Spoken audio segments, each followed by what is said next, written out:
1972ஆம் ஆண்டு முத்தமிழறிஞர் கலைஞர் அவர்களால் பெரம்பூர் பேருந்து நிலையம் கட்டி முடிக்கப்பட்டது.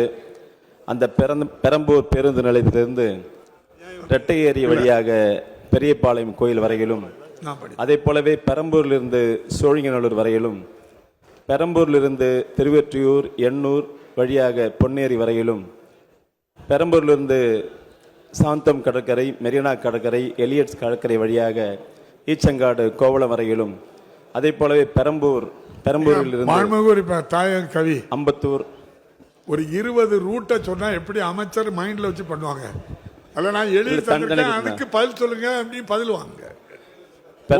உங்க ஞாபக சக்தி தெரியும். பெரம்பூர்லேருந்து அரும்பாக்கம் முக்கியமானது 1-2 கேளுங்க. சரி. பெரம்பூர்லேருந்து அம்பத்தூர், ஆவடி,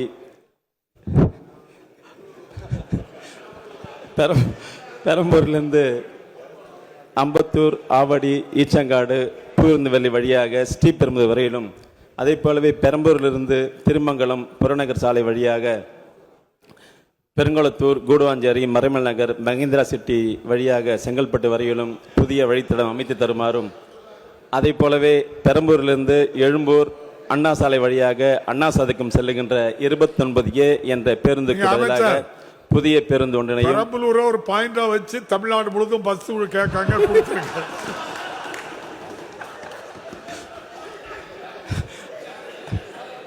அதை போலவே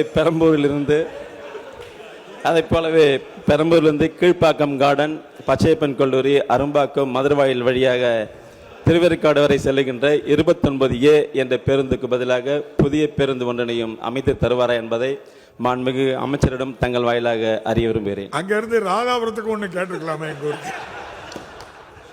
மாண்புமிகு அமைச்சர் அவர்கள். மாண்புமிகு பேரவைத் தலைவர்களே, மாண்புமிகு உறுப்பினர் தாயகம் கவி அவர்களை நான் என்னுடைய சிறு வயதிலிருந்தே பார்க்கிறவன். 100 முழக்கம் என்றாலும் மனதிலிருந்து அவர் எந்த குறிப்பும் இல்லாமல் முழக்கமிடுவார். இன்றைக்கு அதே போல் பேருந்துகளையும் மனப்பாடமாக வந்து சொல்லியிருக்கிறாரு. அதிலும் மிக சிறப்பாக கோயிலுக்கு போகிறதுக்கு பெரியபாளையம், வேலைக்கு போகிறதுக்கு சோழிங்கநல்லூர், சுற்றுலா போவதற்கு பீச்சுன்னு எல்லா இடத்தையும் சேர்த்து ஒரே கோர்வையாக கேட்டிருக்கிறார். நகர பேருந்துகள் ஒரு குறிப்பிட்ட கிலோமீட்டர் அளவுக்கு தான் இயங்க முடியும். எனவே அந்த கிலோமீட்டர் அளவிற்குள் இந்த அவர் கேட்கின்ற வழித்தட நீட்டிப்புகள்லாம் செய்ய முடியும் என்றால் அவற்றை செய்து தருவதற்கு நடவடிக்கை எடுக்கப்படும். அதே போல் புதிய பேருந்துகள் கேட்டிருக்கிறார். புதிய பேருந்துகள் இப்பொழுது படிப்படியாக வந்து கொண்டிருப்பதில் பழைய பேருந்துகள் மாற்றப்படுகிறது. அவை மாற்றப்படும். இன்னும் சொல்லப்போனால் மாண்புமிகு தமிழ்நாடு முதலமைச்சர் அவர்கள் அவருடைய தொகுதியை உள்ளடக்கிய வடசென்னை பகுதியினுடைய வளர்ச்சிக்கு மிகுந்த முக்கியத்துவம் கொடுத்து செயல்படுவதை நாம் எல்லாம் அறிவோம். நேற்றைக்கு கூட மாண்புமிகு முதலமைச்சர் அவருடைய தொகுதியான குளத்தூர் தொகுதியில் 230/33 kV புதிய துணைமின் நிலையம் துவக்கப்பட்டது. அதுபோல் பெரம்பூர் பகுதியில் அந்த பகுதிக்கு ஒரு புதிய மின்சார பேருந்துகள் இயங்குவதற்கு நடவடிக்கை எடுத்து அங்கே புதிய பணிமனை துவக்கப்பட்டிருக்கிறது. எனவே அவருடைய தொகுதியில் பேருந்து வசதிகள் கூடுதலாக செய்வதற்கு நடவடிக்கை எடுக்கப்படும் என்பதை தெரிவித்துக் கொள்கிறேன்.